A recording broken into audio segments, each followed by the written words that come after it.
happy starts.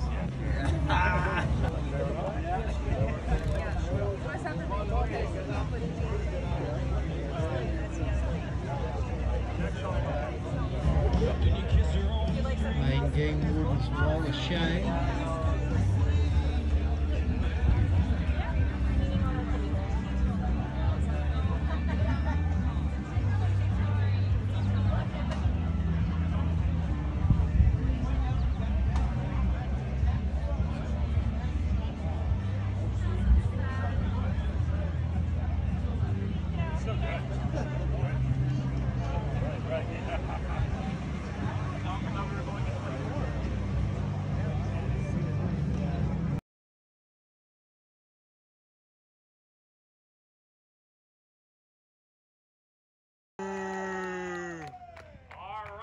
Give him a countdown.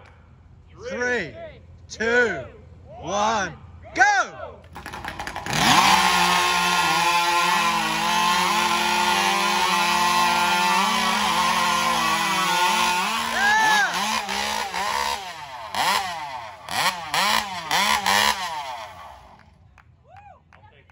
I'll take that. So this is warm up. All right. Yeah. I'm gonna ask everybody to hold off axe throw.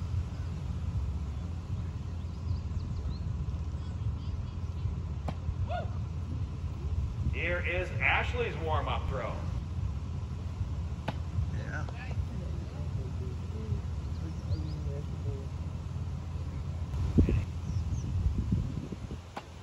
All right. There you go. That's a bullseye. Boo! This guy right here is not that hard to see.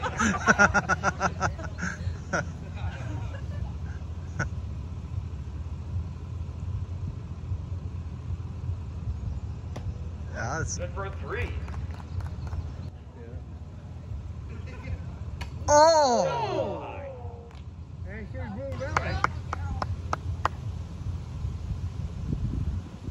There you go. That is good for a 3. The most expensive axes you'll find out there. The axe head themselves go from anywhere from $800 to about $3,000. Yeah. They are the heaviest axe heads you'll find out there. The head weight on these axes is about 8.5 pounds. That's the same weight as a splitting maul. Yeah, I was going to say, Yeah. looks like a split They're the maul. sharpest axes you'll find out. Yeah! Yeah! Yeah! Come on! There you go. Yes! Yeah, look at that. Yep. Yeah. As they get closer to the finish of the shot, yeah. you're going to hear a loud crack from the log. That's when you know they're only a swing or two away from breaking through. Come on! Who's rooting for Alyssa? Yeah. Who's rooting for Ashley? Yeah. Come on. Yeah. Yeah. Yeah. Almost there. I heard a crack Yep. over there on that side. Yep. And it's Alyssa. Yeah. Yeah. Yeah, come on. Yeah, she got it. Yeah. Yeah. All right, Ashley, you got this. Almost there. There. Yeah. Yeah. One final swing. Woo. All right, good. When they make shark suits. Yeah. So what that means is if you're up there on your log chopping away, and a great white shark comes along, it's going to be all right. It also means that if something were to go wrong and that axe head sink into your boot or your shoe, you're not going to lose a toe, you're not going to lose your foot. However, all of It'll that stop an axe. it is. It'll still break your bones though when you hit with an axe. Oh. Yeah. Now it's like you took an 8-pound axe or a mallet and mashed your foot. It's hard Keep you to from getting cut, but the pressure will still break things.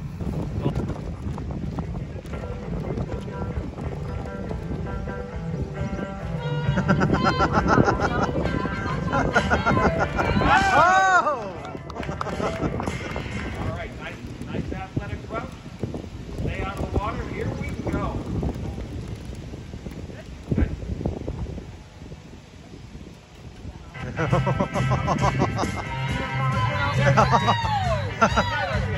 They're rocking the wall.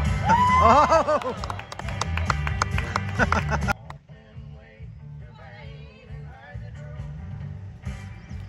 There's a kick by Elizabeth. Come on, another kick.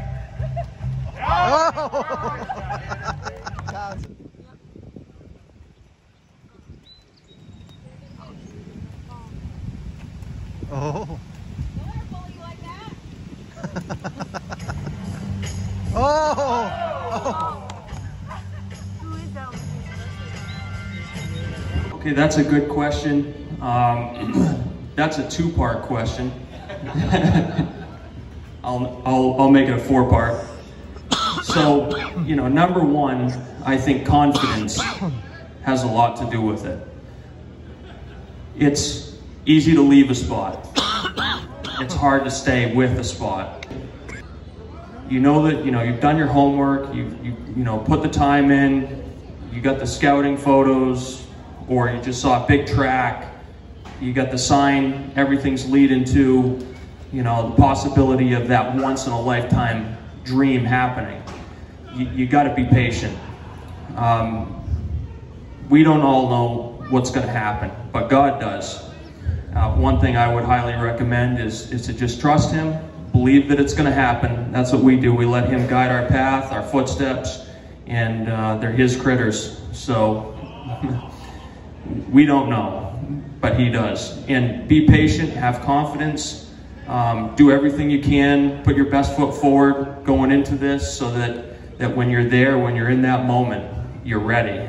And when it does happen, you're going to be able to seal the deal, because, you know, that's the real challenge, is when it's in the moment, he's coming in, you know, making a good, smart, clean, ethical shot is very important. So stay with it, have faith in yourself, have faith in God, and it'll all come together. Actually, so I'm going to tell a little story about that. Do you want to tell the story? Yeah? Come on up. Come over here. There's some stairs. Yeah. Ontario. She loves moose hunting. She loves coming out in the woods. Hi, girl. Anyways, we were actually Kenny and I were going in. This isn't a harvest story, but like Kenny said, you know, it's not always about the harvest. It's about the experiences out in the field. And sometimes the best experience comes when you're out there scouting. So Kenny and I had to go.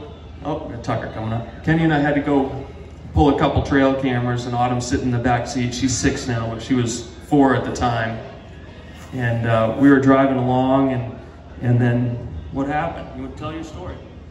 I said moose, and there was a moose on the side of the road, and Dada said, call it in, and I called it in. Yeah. Good job, yeah. Do the moose call. Your moose call.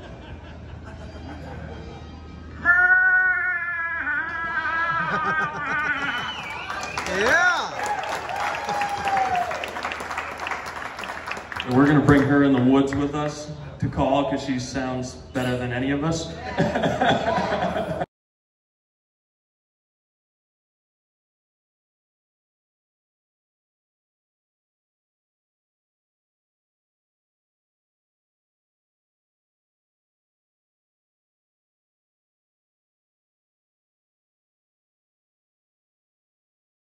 Some of these great vendors that put a lot of time and effort, but if we have any young folks that want to come up and do some moose calling, I'm looking for probably 3 to 5 young folks towards the tail end of this hour to give us the best moose calls. So any kids in earshot, can you turn their heads over here and raise their hand if you think they might like to do some moose calls on stage? And if not, I might drag up a few adults and get this crowd fired up here.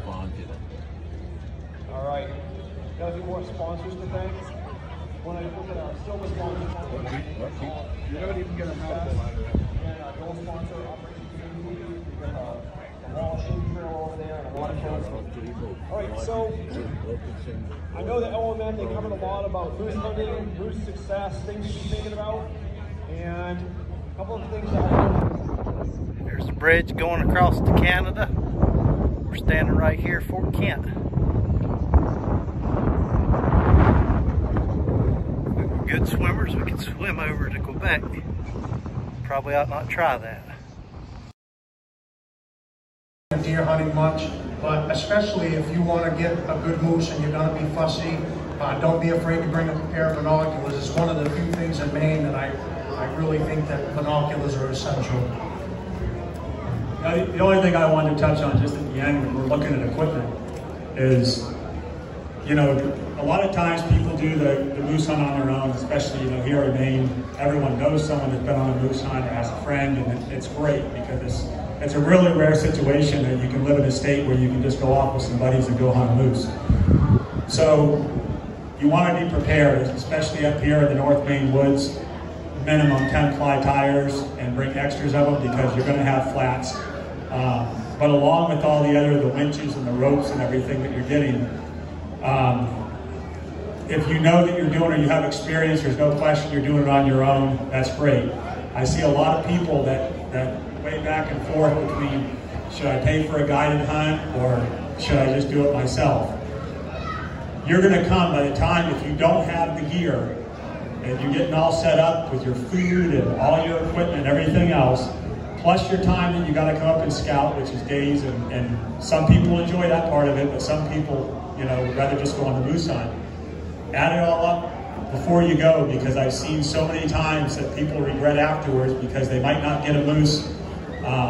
They spend a lot of money to get to that point because they had to buy all that equipment. They would have been better off to hire a guide to begin with. There are a lot of good reputable guides in the state. If you're going to hire a guide, I would you know, recommend that you do your research and you know, get a reference and call around. But if you're on the fence on it, you should strongly consider there's going to be a lot of cost in there when you do it yourself that you didn't plan on. So sometimes it's easier just to relax, come have someone cook all your food for you, know where to go, and it takes a lot of the hard part out of it, and you can enjoy your moose hunt.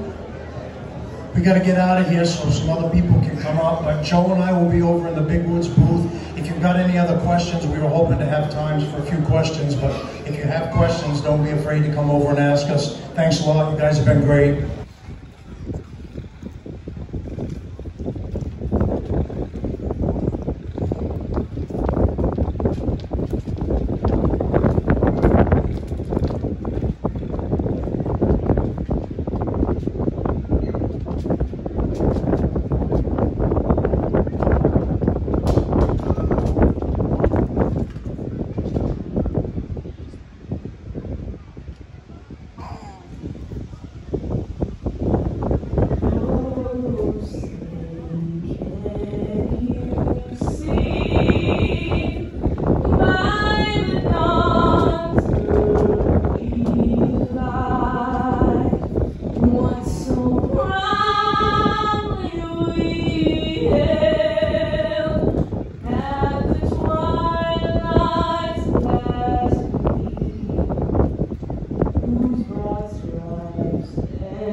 Head off the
deepest gratitude to our Commissioner Judy Russo for her support. It's been an absolute pleasure with working with her team at IFNW. They've been very responsive. I'd like to give a special thanks to Laura Prager-Rogers, Emily McCabe, Ron Fournier, and everyone else involved with this exciting event. So we're also happy to see all of you here today. Your presence is what makes this event truly special, and we're grateful to have everyone here who's attending. A huge shout out and thank you to Adrian Markey, Kale Hamilton, and Steve Daigle for their invaluable assistance in planning and organizing this event. Started here? Yeah. All right, I'm going to introduce Judy Caruso, Commissioner of Wildlife, first reading of the names, 2024. Thank you, Ron. Yeah. All right, before I get started, I have a couple things. First of all, I'm not sure where Sadie went, but I would like to give another round of applause for Sadie, who just sang the national anthem. If you didn't hear, she's 17, right? Probably the best musician I've ever heard in person. I was pretty much in tears.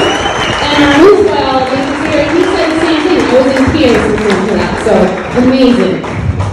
So, you know, I'm Judy Caruso, I'm the Commissioner of Maine Fish and Wildlife. I'm really excited to be here. It's always a special event.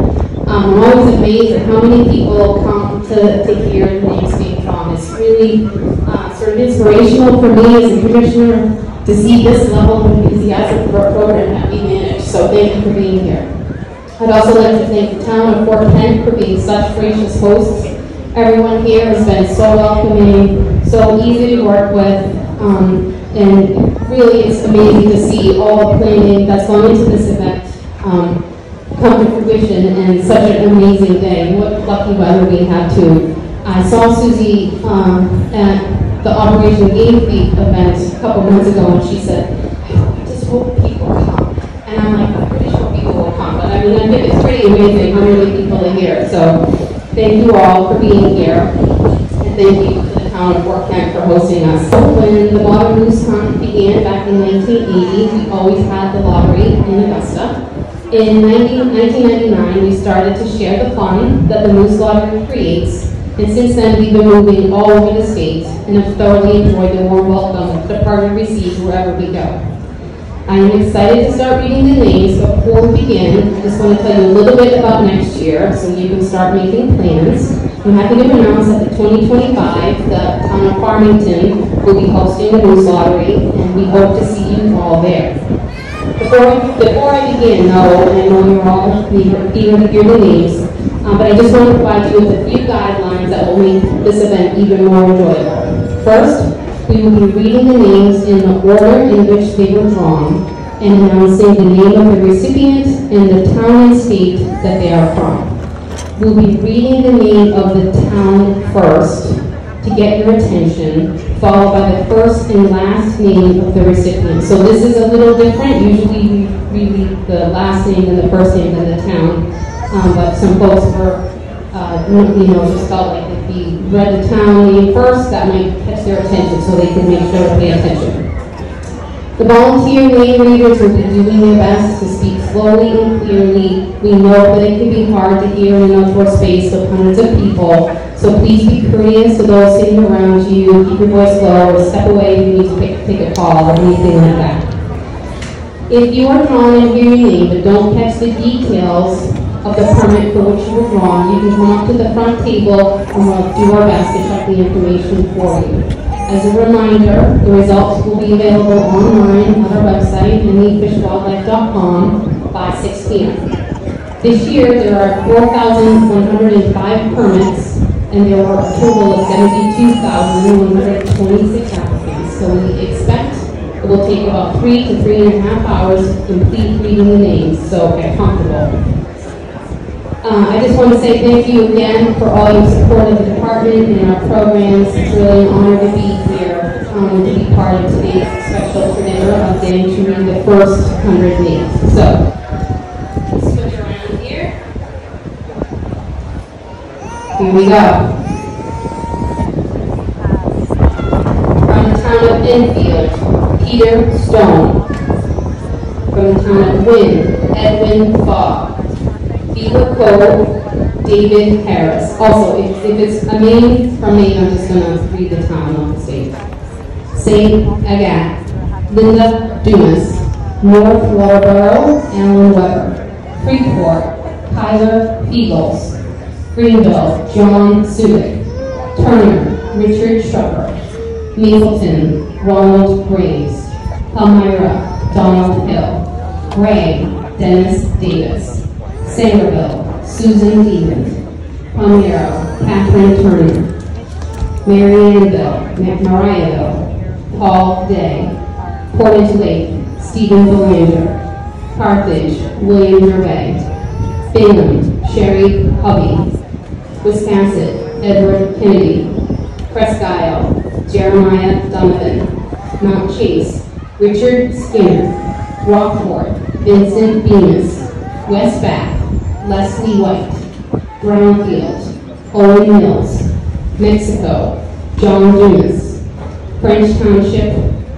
William Johnson, Hartswell, Beatrice Johnson, North Yarmouth, Lynn Butler, Waltham, Ronald Hardison, Avon, David Espinagetti, West Enfield, John Dewey, Morrill, Charles Littlefield, Millinocket, Jana Peters, Scarborough, Edward Radley, Sydney, Darrell Drake, Shapley, Owen Grimes, Waterford, Frederick Baruch, Bucksport, Kenneth Buster, Corinna, John Upperman, Easton, Richard Wolverton, New Gloucester, Don Gary Davis, Reedfield, Les Priest, Fort Fairfield, Wendy Fowler, Medway, Richard Gale, Scarborough, Brian Way, China, William Grace, Lindburn, Charles Aldrich, New Bern, Joel Phillip, Wade, Stephen Keenan, Newport, Elizabeth Day.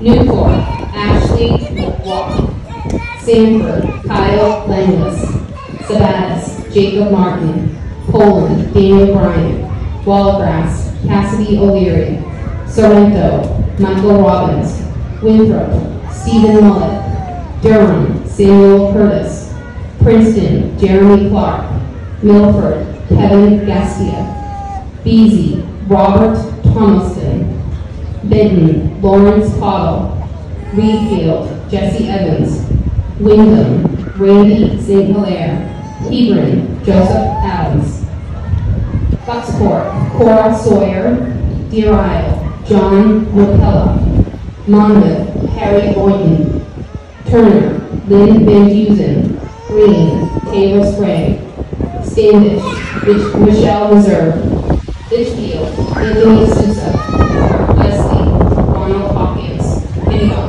Matthew Warner, Buxton, Travis Thorne, Caribou, Stephen Sperry, West Garden, Sean, oh, we got a winner? All right, nice. Woo! Yeah.